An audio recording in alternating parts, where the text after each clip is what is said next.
बोले सत्यवादी वीर नेताजी महाराज की। आज इस देवतुल्य सुरसरा की पावन धरा को नमन करते हुए मंच पर विराजमान समस्त जाट सरदारी, मेरे सामने विराजमान मेरे पिता तुल्य बुजुर्गगण, माता बहनें, भगत सिंह की भूमिका में मेरे छोटे भाइयों, साथियों, आप सब लोगों को पता है तेजाजी का जन्म नागौर जिले के खरनाल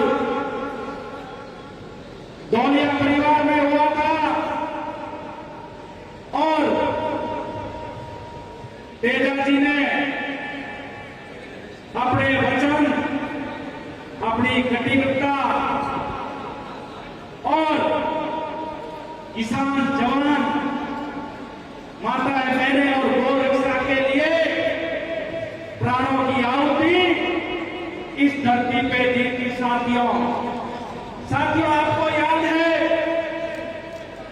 922 साल पहले इसी जगह पर गुजरी की गायों को बचाने के लिए और नाग देवता से अपने वचनबद्धता के लिए हंसते हंसते प्राणों की आहुति दी थी। साथियों, मैं किसान कौम को कहना चाहूंगा कि हमें तेजाजी के द्वारा दिखाए हुए मार्ग, उनके आदर्शों पे चलने की कोशिश करनी चाहिए, उनके आदर्शों को अपनाना चाहिए।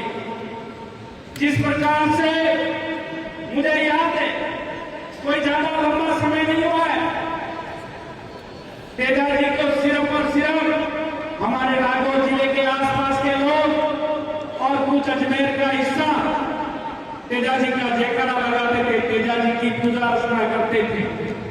जब किसान कौम अपना हाथ जोड़ता है, अपनी खेती करता है, खेती की शुरुआत करने से पहले तेजाजी महाराज को ढोल बजा के उनकी प्राणों की आहुति को याद करके अपने खेत को जोतता है। साथियों, धीरे धीरे पूरे देश के अंदर तेजाजी महाराज का जयकारा लगने लगा। आज पूरे प्रदेश के अंदर 5000 से ज्यादा मंदिर तेजाजी महाराज के इस प्रदेश के कोने कोने के अंदर है। झुंझुनू से लेकर उस बाड़मेर के बॉर्डर पर, श्री गंगानगर से लेकर चित्तौड़ भीलवाड़ा तक प्रत्येक गांव ढाणी के अंदर तेजाजी महाराज की पूजा होती है। साथियों,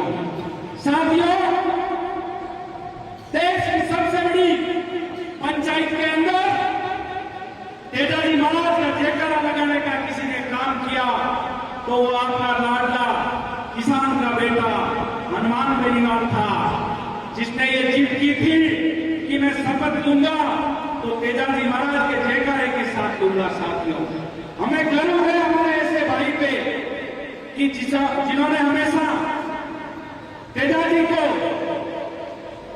सर्वोच्च मानकर हर काम की शुरुआत की। साथियों, मैं कहना चाहूंगा, इधर हमारी माताएं बहनें बैठी है, जिस प्रकार तेजाजी ने अपने एक वचन के लिए प्राणों की आहुति दी थी, लेकिन आज समाज कौन सी दिशा में जा रहा है, इस बात को भी हमें ध्यान में रखना होगा।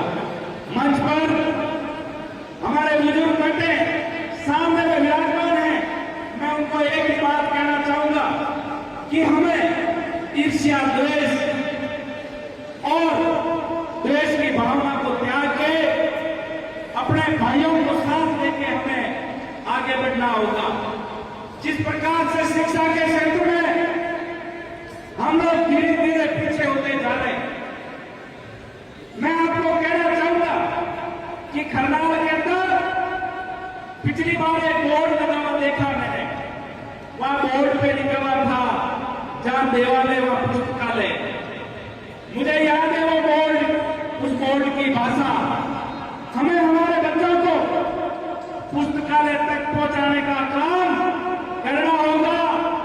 पीढ़ी को तेजा जी के आदर्शों को बताना होगा और तेजा जी के आदर्शों को बचा के अगली पीढ़ी तक पहुंचाने का काम ही हमारे बुजुर्ग, हमारे पिता बुजुर्ग करेंगे। ये भी हमें सोचने का विषय है।